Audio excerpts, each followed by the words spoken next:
আপনি রাষ্ট্রপতি হিসেবে বলে হিরো আলমকে দাঁড়ানোর সুযোগ দেয় না। দেশে আমরা যে বাংলাদেশের নাগরিক যে কেউ দাঁড়ানোর সুযোগ আছে। কোনো কর্মেই না, কারণ হিরো আলম তো যোগ্যতাশালী লোক না, তাকে কজন চিনে? বাংলাদেশের নাগরিক হিসাবে ওনাকে রাষ্ট্রপতি হিসাবে নির্বাচন করার জন্য সুযোগ দেওয়া উচিত। হিরো আলম বা এরকম বিনোদন ব্যক্তিদের দিয়ে তো আর রাষ্ট্র চালানো সম্ভব নয়। হিরো আলমরে রাজনৈতিক কর্মী হিসাবেই আমার কাছে মনে হয় না। সে কিসের রাষ্ট্রপতি আর কিসের কি, এগুলো মজা।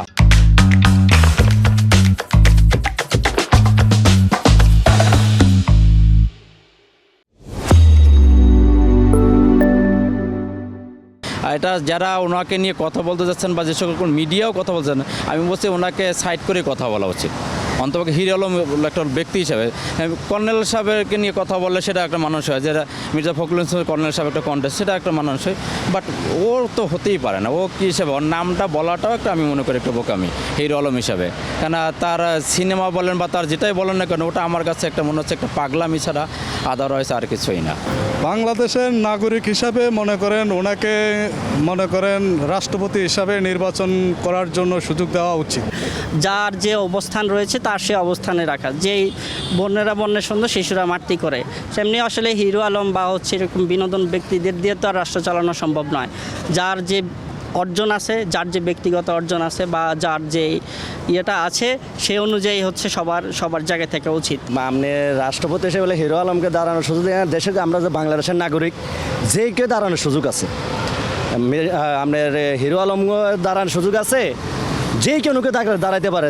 উনি যদি পারে দাঁড়ানোর সুযোগ দেওয়া হোক, অসুবিধা কি? আসলে এগুলো তো হাস্যকর। মানুষ আসলে এগুলো ভিউ বাড়ানোর জন্য, কন্টেন্ট করার জন্য এগুলো করে। এগুলো আসলে কোনো আমার কাছে কোনো গ্রহণযোগ্যতা বা যুক্তি নাই।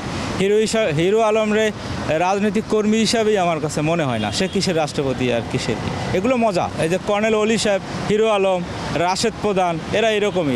এদের ভিউ বাড়ানোর জন্য। আর একজন আছে যে লাম্বা করে জামাতের জোটে ভুয়া ডাক্তার মোস্তাফিজুর রহমান ইরান, এরা আসলে ওই মজা করার জন্য, ভিউ বাড়ানোর জন্য, ফেসবুকে ফলোয়ার বাড়ানোর জন্য এটা করে। কোনো কর্মেই না, কারণ হিরো আলম তো যোগ্যতাশালী লোক না, তাকে কজন চিনে? আমরাই তো তাকে ঠিকমতো চিনি না, বুঝছেন? এই জন্য ওনাকে আনা ঠিক হবে না। আমি মনে করি না। উনি একজন চিত্রনায়ক ছিল। এখন যদি প্রধানমন্ত্রীর আসনে বসে তাহলে হবে সেটা কিন্তু দেশের জনগণ মেনে নেবে না। না ভাই, ওরা তো হিরো আলম কোয়ালিটির যারা আছে, ওরা তো শুধু বাংলাদেশের কিছু কিছু আমজনতা আছে, ফেসবুক লয়ে গাড়াগাড়ি করে, তারা মজা লয়। আর কোনো রাষ্ট্রের কোনো কাজে আসে না। মনে হয় না হিরো আলমকে পদ থেকে না দেওয়াই উচিত। কারণ সে তো মিডিয়া জগতের লোক, সে তো এই সম্বন্ধে কিছু বুঝে না। তাকে তো এই সম্বন্ধে সে বুঝবে না। হিরো আলম রাষ্ট্রপতি বা দেশের জন্য কিছু কাজ করতে পারবে না।